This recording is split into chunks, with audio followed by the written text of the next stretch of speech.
Warahmatullahi wabarakatuh.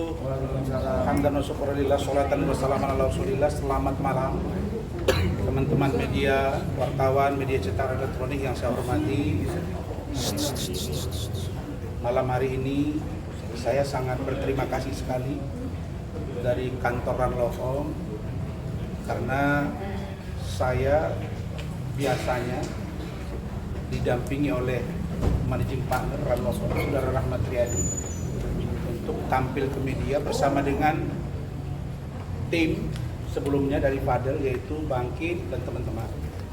Kali ini karena ini adalah hal yang bisa dikatakan hari ini trending topic dan hal yang juga sangat spesifik di mata publik dan negara, yaitu tentang Laura Mezani alias Loli, maka saya dan tim bersepakat untuk melibatkan unsur pimpinan TRAS DPN Pradi Bersatu. Yang ini hadir bersama kami Bapak Lecumanan SHMA sebagai Waketum, dan juga Pak Tommy, serta Pak Sekjen Pak Ade Darmawan di bawah koordinasi Ketum Pak Zeprin, serta Pak Tony Wicandres, Bu Anggreni. Kemudian ada Bu Anggreni dan Ibu Elida Neti, lalu kemudian tim yang lain Saudara Wafi.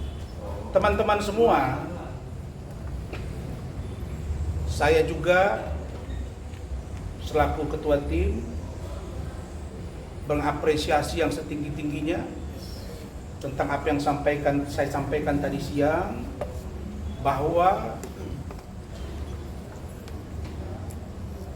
larinya Loli atau kaburnya Loli dari safe house tadi malam atau kemarin malam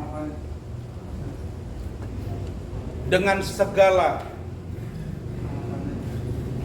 catatan dan alasan-alasan itu telah kami sampaikan kepada lembaga terkait dan direspon sangat positif. Bahkan saya tidak menyangka, tidak menduga ada Pak Lecumanan, ada Bung Rahmat itu menyaksikan sendiri bahwa hari ini bukan saja PPA unit Polres Metro Jakarta Selatan, bukan saja PPA di unit Polda Metro Jaya, tapi PPA tingkat di PPA Bariskrim Mabes Polri. Jadi dari unsur kepolisian hari ini turun ke 3 instansi ini dengan tingkatan-tingkatannya. Itu ya Pak Lecu ya? Ya. Saya appreciate. Kenapa? Karena itulah yang kami harapkan. Yang kedua, Bapak Deputi Perlindungan Anak Kementerian PPPA Republik Indonesia, Pak Nahar, telah mengutus secara khusus Ibu Lani selaku Asisten Deputi Perlindungan Khusus Anak untuk turun memantau kasus ini. Begitu juga dengan Komisi Perlindungan Anak Indonesia KPAI juga sudah turun, ditambah dengan perwakilan UPT atau safe house sendiri. Apa itu? Bahwa kita sepakat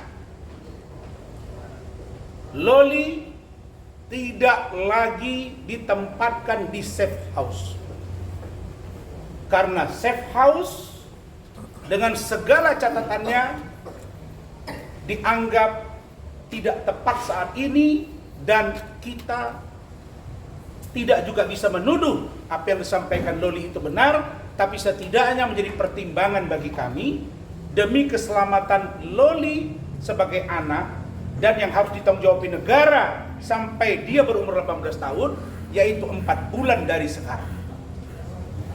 Nah, karena itu untuk kali ini saya terima kasih kepada negara yang telah hadir menangani kasus ini. Pertanyaannya, di manakah Loli akan berada? Loli akan berada di satu tempat yang tidak bisa diintervensi oleh siapapun, termasuk Nikita Mirzani.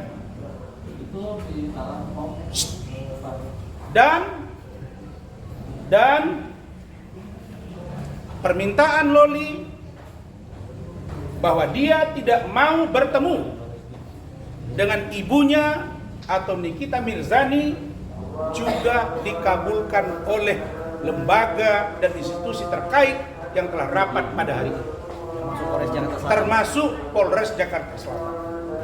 Jadi setelah nanti di sana, saya sebagai perwakilan dari Loli yang diminta oleh Loli, maka akan ada ruang bagi saya dan keluarga untuk melihat dia secara berkala dan akan menanyakan perkembangannya. Dan tempat dimaksud amat sangat baik, kompeten, dan sangat aman. Nah, di mana tempatnya saya tidak bisa ungkap karena itu adalah pertimbangan khusus dari lembaga. Saya terima kasih. Nah, tentang Nikita Mirzani yang telah menganiaya saya tidak mungkin berdiam diri. Saya telah membentuk tim dan menunjuk Pak Lecumanan sebagai ketua, dibantu wakil ketua Saudara Abdul Hadi, dibantu Bung Tommy, Pak Bu Ida dan teman-teman serta Rahmat untuk memproses kasus ini, karena saya merasa bahwa apa yang dilakukan ini sangat tidak pantas dan saya membela anaknya yang telah diurus oleh negara berbulan-bulan. Untuk itu sikap yang tegas dan bagaimana strategi ke depan terkait dengan Nikita Mirzani ini, saya persilakan kepada Pak Lecu untuk menyampaikan. Baik, saya Pradi Bersatu ya, dari Pradi Bersatu ya, di mana Bang Rasman itu adalah kader kami ya. Ini hari ya, saya mau tunjukkan sama Indonesia, seluruh Indonesia, ini Bang Rasman ini bela orang benar. Kenapa sampai Loli itu bisa lari dari safe house? Berarti kan sudah sangat terancam. Artinya tidak nyaman lagi sampai dia kabur nyarinya Bang Rasman. Dan Bang Rasman tuh hadir itu untuk bela dia. Jadi untuk Nikita ya, mohon maaf ya Nikita ya. Ini kamu yang melakukan pemukulan terhadap Bang Rasman ya, kamu akan tunggu tanggal mainnya. Ya, kita akan diperiksa di Polres Jakarta Selatan hari Senin. Oke? Saksi pelapor kita periksa, korban semua kita periksa ya. Kau tunggu ya Nikita panggilan dari Polres Jakarta Selatan. Saya pastikan pasal 351 akan mengancammu. Oke? Itu dari saya. Oke? Kemudian Bung Tommy ada pesan lanjutan? Ya, kalau kita lihat ya dari kronologis ceritanya Bang Rasman ya, ini kan bentuk dari penganiayaan ya. Penganiayaan ini kan unsur-unsurnya sudah jelas. Jadi artinya kasus ini dikawal oleh semua ya, netizen dan semua rakyat Indonesia melihat ini. Tentunya kalau kita lihat di sini unsur yang sudah masuk seperti ini, harusnya kita mengawal kasus ini sampai dengan proses terakhir ya, artinya proses tersangka nanti ya. Ini kita akan kawal kasusnya Bang Rasman ini karena nggak ada ruang lagi bagi orang yang menganiaya, menghujat dan menghina ya. Itu yang terpenting. Baik, silakan Bung Rahmat sebelum ke Bu Ida. Oke, baik teman-teman media, terima kasih banyak sudah mengikuti perkara ini dari tadi malam. Luar biasa sekali, hampir 24 jam teman-teman standby di Polres Jakarta Selatan. Pertama, saya mau menyampaikan informasi dulu sedikit tentang tadi ada perbincangan kami sedikit dengan saudara Loli atau LM. Seperti yang Pak Rasman tadi sampaikan, bahwa tidak ada skenario apapun dari Run Law Firm, apalagi dari Pak Rasman secara pribadi terkait dengan kaburnya saudara Loli. Dan itu tadi Loli sampaikan secara terang kepada saya. Kemudian saya tadi sempat bercanda dengan Loli, oleh karena Loli mengatakan, pertama saya menyampaikan bahwa Loli, kalau seandainya kamu akan dibawa kembali ke safe house, gimana kira-kira?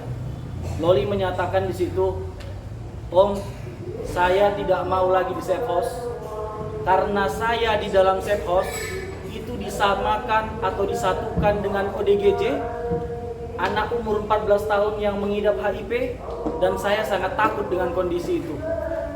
Om, kalau seandainya itu terjadi, saya mohon kepada orang Om semuanya, ajukan saja permohonan ke pengadilan agama untuk saya diadopsi.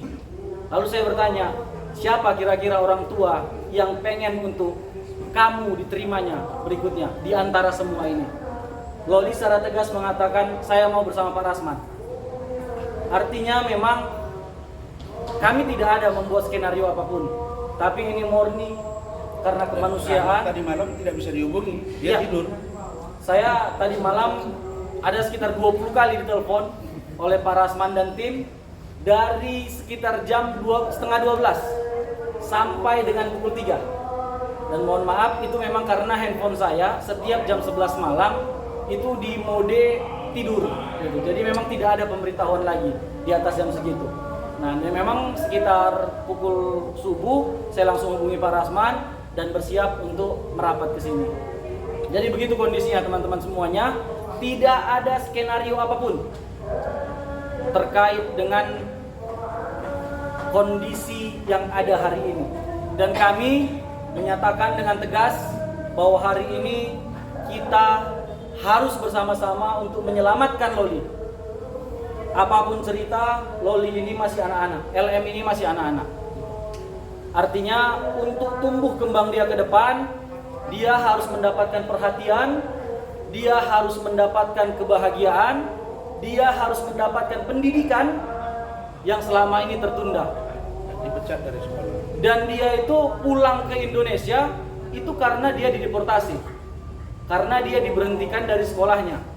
Nah, ini yang tidak pernah dipikirkan oleh Nikita Mirzani gitu. Bagaimana masa depan LM dengan kondisi yang begini? Masih saja dia menyebarkan fitnah tentang LM, masih saja dia memaksa LM supaya berada di safe house, tidak mencari solusi. Padahal saya melihat dan teman-teman tim hukum semua melihat, ini adalah hal sederhana untuk menyelesaikannya. LM hanya perlu datang ke tempat Pak Rasman, menyampaikan kondisinya dan bercerita dan meminta maaf gitu. Dan meminta maaf kepada Loli sendiri gitu. Saya pikir ini bisa diselesaikan. Tapi dengan kondisi NM yang tadi malam sangat arogan. Bahkan saya mendapat informasi dari beberapa teman-teman yang menyatakan bahwa NM hadir ke sini itu dengan membawa pasukan 3 mobil gitu. Artinya memang sudah ada niatan untuk membuat ribut. Artinya mens reanya sudah ada, Bang. Dan kami meyakini ini memang disengaja untuk memancing Pak Rasman gitu loh. Dia mengetahui bahwa Pak Rasman ini selama ini memang dikenal sebagai sosok yang tegas. Mohon maaf Pak, saya sampaikan agak sedikit temperamen, walaupun sebenarnya tidak begitu. Kalau saya yakin temperamennya tidak ada. Itu karena murni dalam hal melakukan pembelaan hukum terhadap kliennya. Saya pikir siapapun pengacara, ketika kliennya dikriminalisasi, pasti akan bersikap tegas. Pasti emosinya akan menaik gitu. Dan yang disampaikan atau dilakukan Pak Rasman selama ini yaitu gitu. Artinya Pak Rasman adalah orang yang mampu menjaga emosionalnya. Dan itu terbukti tadi malam.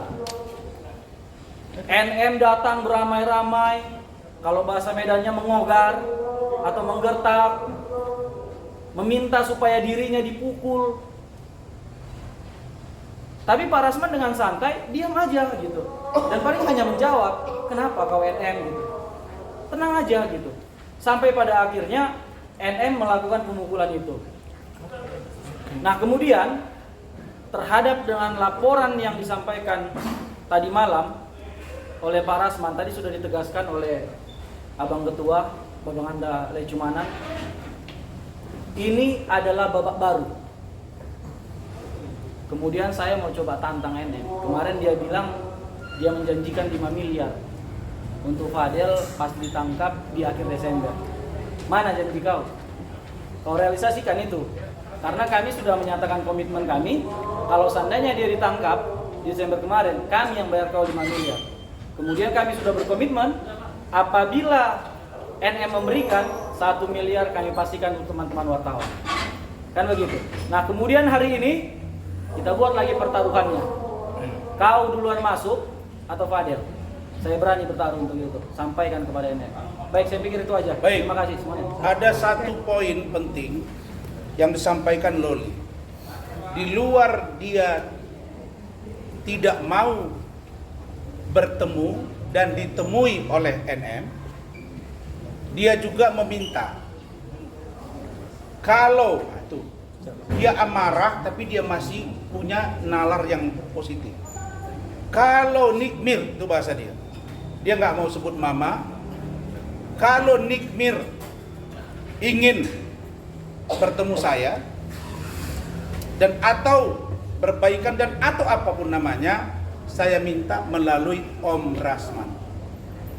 Dia tidak mau yang lain. Tapi itu pun kalau datang NM ke saya akan coba sampaikan. Perkara diterima atau tidak itu urusan Loli. Nah karena itu masalah ini sangat serius. Ya, sangat serius. Karena negara harus hadir dan ini bukan 1-2 kasus. Ke depan mungkin terjadi yang harus negara hadir untuk itu. Maka terkait Loli, terkait NM, saya pikir sudah ada penjelasan yang konkret. Dan bagaimana cara memproses hukum ini, saya tidak berkata apa-apa. Orang bodoh pun tahu. Orang nggak ngerti hukum pun tahu.